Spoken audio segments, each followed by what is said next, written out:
चला मंडळी, आज मी तुम्हाला नाचणीची भाकर लाईव्ह बनवून दाखवणार आहे। आता गरम पाणी केलं आणि मला पोळलं तेवढ्यातच हाताला।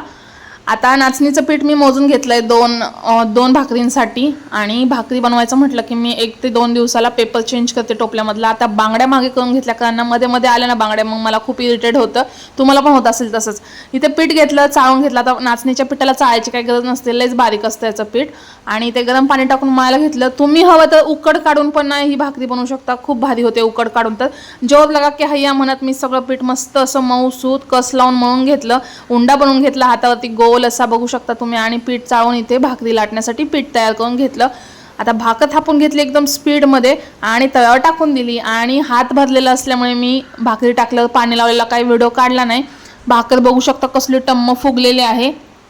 तुम्ही जर वजन कमी करायच्या प्रयत्नात असाल तर तुम्हाला ही भाकर नाचणीची खूप हेल्प करेल। तर व्हिडिओ कसा वाटला कमेंट करून सांगा आणि चॅनलला सबस्क्राईब करा आणि फॉलो करा बरं।